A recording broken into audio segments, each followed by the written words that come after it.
Assalamualaikum warahmatullahi wabarakatuh. Kami dari kelompok 1 ingin memaparkan mengenai stunting pada anak.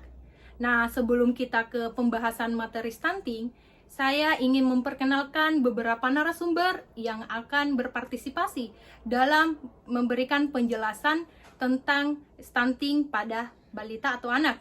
Nah, saya di sini selaku moderator dari kelompok 1 atas nama Indah Putri. Dan narasumber saya ada di samping. Nah, ini adalah beberapa narasumber yang akan menjelaskan mengenai stunting. Sebelum kita ke para narasumber, saya selaku moderator akan menjelaskan sedikit mengenai definisi stunting. Ini dia. Definisi stunting adalah masalah kurang gizi kronis yang disebabkan oleh asupan gizi yang kurang dalam waktu lama akibat pemberian makanan yang tidak sesuai kebutuhan gizi. Nah, stunting terjadi mulai janin dalam kandungan dan baru nampak saat anak berusia 2 tahun. Kekurangan gizi ini pada usia dini meningkatkan angka kematian bayi dan angka kematian anak. Menyebab penderitaannya adalah anak muda sakit dan memiliki postur tubuh tidak maksimal saat dewasa. Nah, itu tadi adalah sedikit definisi stunting yang saya jelaskan sedikit. Apa lagi? Kita akan ke narasumbernya. Nah, dipersilakan kepada Ibu Bidan Murniati untuk menjelaskan mengenai stunting. Assalamualaikum warahmatullahi wabarakatuh.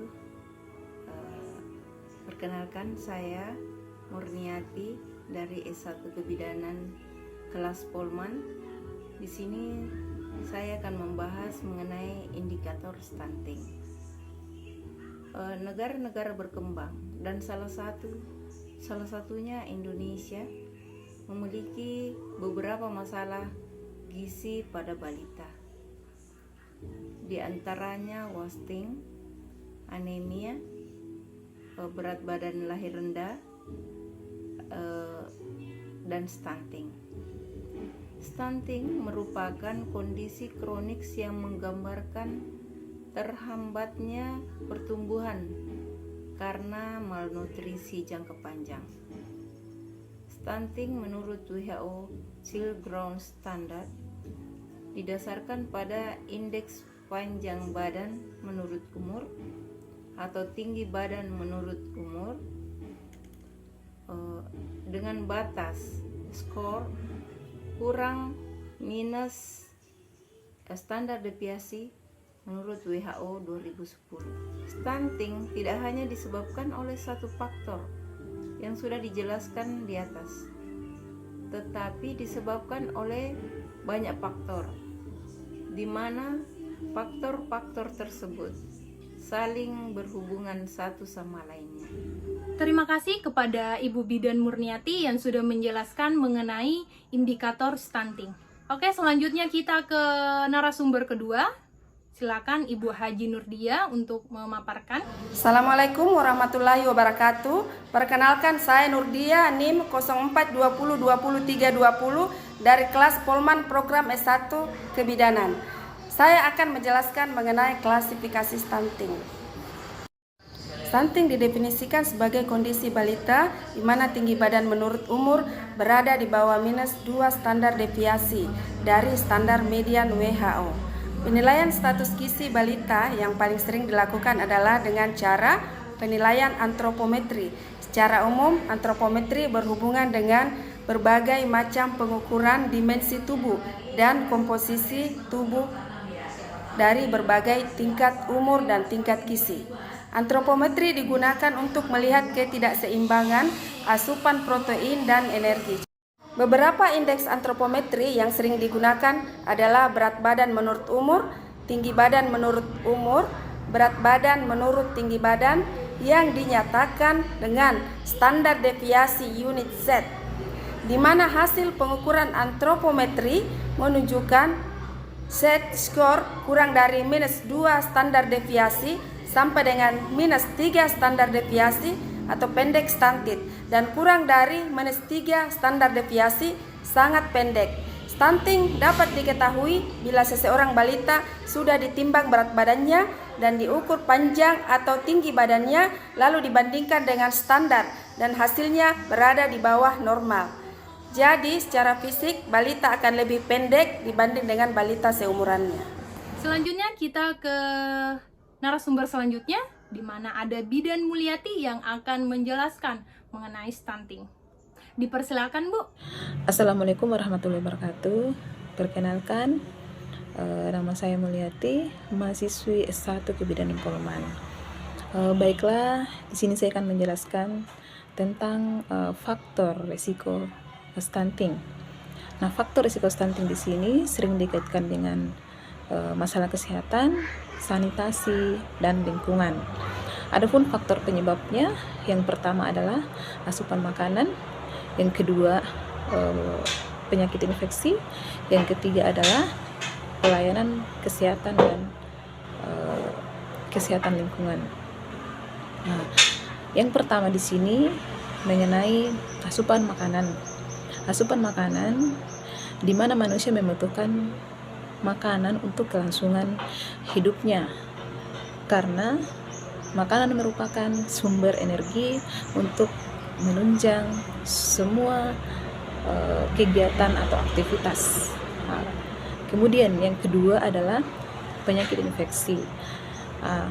Penyakit infeksi disebabkan karena rendahnya sanitasi dan lingkungan memicu gangguan saluran pencernaan yang membuat energi untuk pertumbuhan teralihkan pada perlawanan infeksi. Kemudian yang ketiga adalah pelayanan kesehatan dan kesehatan lingkungan. Di sini sanitasi yang kurang baik memungkinkan terjadinya berbagai jenis penyakit seperti diare, kemudian kecacingan, dan infeksi saluran pencernaan. Itulah faktor penyebab utama dari stunting pada balita. Kemudian adapun ciri-ciri stunting, yang pertama anak memiliki tubuh lebih pendek dibanding anak seusianya. Yang kedua, proporsi yang cenderung normal, proporsi tubuh yang cenderung normal, namun terlihat lebih kecil dari usianya. Yang ketiga yaitu berat badan anak rendah untuk anak seusianya. Yang keempat, pertumbuhan tulang yang tertunda. Kemudian yang kelima adalah tanda pubertas. Terima kasih kepada Bidan Mulyati yang udah menjelaskan beberapa faktor risiko stunting dan ciri-ciri stunting ya. Terima kasih, Bu. Selanjutnya kita ke narasumber selanjutnya, ada Ibu Bidan Erlina Susanti yang akan menjelaskan mengenai stunting. Dipersilakan, Bu. Terima kasih moderator. Assalamualaikum warahmatullahi wabarakatuh. Mengenai dampak stunting pada perkembangan, stunting merupakan masalah gizi utama yang akan berdampak pada kehidupan sosial dan ekonomi dalam masyarakat.